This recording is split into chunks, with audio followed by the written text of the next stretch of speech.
Army से तो काम नहीं चलने वाला ना, वन मैन आर्मी से काम नहीं चलने वाला। जिनके ऊपर जिम्मेदारी है उनको जिम्मेदारी निभानी होगी। हमारे साथ है डॉक्टर राकेश गुप्ता, विशेषज्ञ जुड़े हुए हैं, उनके पास चलेंगे। लेकिन उसके पहले मैं आपके पास आता हूं विनोद, इसको लेकर कितने काम किए जा रहे हैं? ये जो बजट आता है क्या देखने को मिल रहा है? और ये भी मैं आपसे समझना चाहूंगा साथ ही साथ कि ये जो मौसमी बीमारियां, या कहें कि स्वाइन फ्लू का बढ़ना, कोविड का बढ़ना, कोविड के तो खैर अलग बीमारी हो गई, लेकिन डेंगू के मामले बढ़ना, क्या ये क्लाइमेट चेंज जो हो रहा है इसका नतीजा है कि इतनी बड़ी संख्या में मामले सामने आ रहे हैं?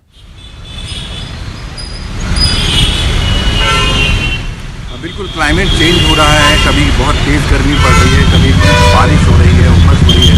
इस तरह का जो मौसम में बदलाव हो रहा है वो निश्चित तौर पर बीमारी के कारण माना जा सकता है। पुलिस इस बात को मानते हैं, लेकिन सबसे बड़ा जो सवाल उठता है कि हर बार मौसम को लेकर के, गर्मी हो, बरसात हो या ठंड हो, मौसम को लेकर के एक मैराथन बैठक होती है। जिला प्रशासन इस बैठक को आयोजित करता है, सभी विभागों के लोग होते हैं। सवाल वही जैसा आपने कहा था अभी कि लाखों करोड़ रुपए बजट जो है वो खर्च होता है केवल बैठकों में ये बता दिया जाता है कि हमने पूर्व तैयारी कर ली है मौसमी बीमारी से लड़ने के लिए, या फिर कोई भी संक्रामक बीमारी फैल रही है उसमें। सवाल ये उठता है कि बारिश बस्तर में काफ़ी ज़्यादा तांडव मचा चुकी है, नालियों का गंदा पानी सड़कों पर आ रहा है, लोगों के घरों में घुस रहा है। ऐसी स्थिति में बीमारी फैलेगी नहीं तो और होगा क्या? बिल्कुल सही बात है, बीमारी तो फैलेगी। ऐसी स्थिति में बीमारी तो फैलेगी जब गंदगी आएगी, गंदा पानी सड़कों पर आएगा, घरों तक घुस जाएगा, तो फिर क्या होगा? डॉक्टर राकेश गुप्ता हमारे साथ जुड़े हुए हैं। डॉक्टर राकेश गुप्ता, ये मामले जो लगातार बढ़ रहे हैं, स्वाइन फ्लू के मामले बढ़ रहे हैं, कोविड के मामले बढ़ रहे हैं, और साथ ही साथ डेंगू, बड़ी संख्या में डेंगू का डंक देखने को मिल रहा है, क्या वजह इसके पीछे मानते हैं? लोग कैसे बचाव करें, अपने आप को कैसे बचा कर रखें? भाई बहुत अच्छा विषय है। इसमें सबसे ज्यादा दिक्कत बेतरतीब शहरीकरण के कारण हुई है। पिछले दिनों जो शहरों का विकास हुआ है, बेतरतीब विकास हुआ है, बगैर मास्टर प्लान के विकास हुआ है। लोगों ने अपने घरों में ड्रेनेज का एरिया नहीं छोड़ा, गलियों में या वार्ड में किसी प्रकार की ड्रेनेज की स्थिति नहीं बन रही। तो जब बारिश होती है तो घरों का पानी निकल के सड़कों का निकल के लगातार अलग अलग हिस्सों में फैल जाता है, और वहां पर जो डेंगू के मच्छर हैं या फिर दूसरी दिक्कतें हैं बदलते मौसम के कारण हैं, वो होती हैं। मुझे लगता है कि लोगों को जब भी किसी भी शहर के हिस्से का विकास करना है, करीब 50 साल का विजन रखना चाहिए, जो मुझे लगता है कि अर्ध शहरी कस्बों के विकास में ध्यान में नहीं रखा गया, और यही दिक्कत हो रही है। हमने जो मॉडल बनाए उसमें सड़कों के बारे में तो बहुत अच्छा सोचा कि सड़कें बहुत मजबूत होनी चाहिए, लेकिन उसके आसपास नाली कैसी होगी इसके बारे में जो टाउन प्लानर है उनका कभी ध्यान नहीं गया। तो आप जो देख रहे होंगे कि थोड़े से पानी से यदि आधे घंटे मूसलाधार बारिश होती है तो पूरे शहर में पानी करीब 5-6 घंटा कहीं निकल नहीं पाता है। तो होता यही है कि पानी जमा होता है, वहां पर मच्छर लगातार विकसित होते हैं और उसके कारण डेंगू होता है। वैसी स्थिति स्वाइन फ्लू की भी है। स्वाइन फ्लू बदलते मौसम की बीमारी है, हम सावधानी नहीं रखते हैं, उसको सामान्य वायरल बुखार समझते हैं।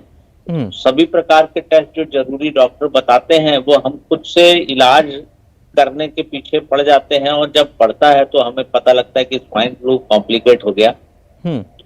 कोविड की भी वही स्थिति है।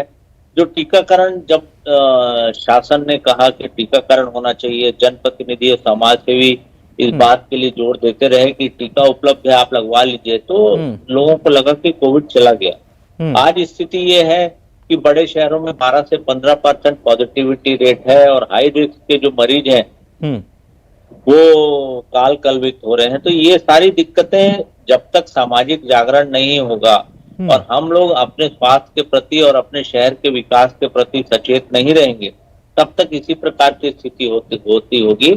और जनप्रतिनिधि शहर का विकास करना शुरू करते हैं तो अपने केवल कार्यकाल और 5 साल की बात सोचते हैं, कभी ये नहीं सोचते कि आने वाली पीढ़ी के लिए हम क्या कर रहे हैं।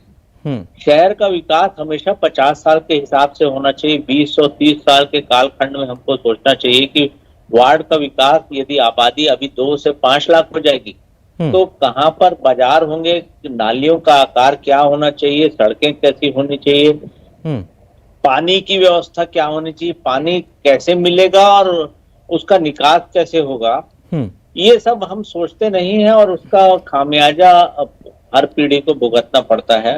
मुझे लग रहा है कि इसके बारे में एक सार्थक जन दबाव का समूह जब तक नहीं होगा, ठीक है, हमारे शहरों में और अर्ध शहरी इलाकों में इसी प्रकार की स्थितियां लगातार नियमित अंतराल में होती रहेंगी। चलिए, यानी कुल मिलाकर प्लानिंग का अभाव है, प्लानिंग के अभाव के चलते जो नतीजे हैं वो सामने आ रहे हैं। लेकिन एक महत्वपूर्ण बात जो लोगों को ध्यान रखने की जरूरत है, अब जो हो रहा है उससे निपटा कैसे जाए, उससे निपटने का एक तो सेल्फ मेडिकेशन से दूर रहना है और सैनिटेशन के नजदीक रहना। सैनिटेशन का मतलब यह कि साफ सफाई रखनी है।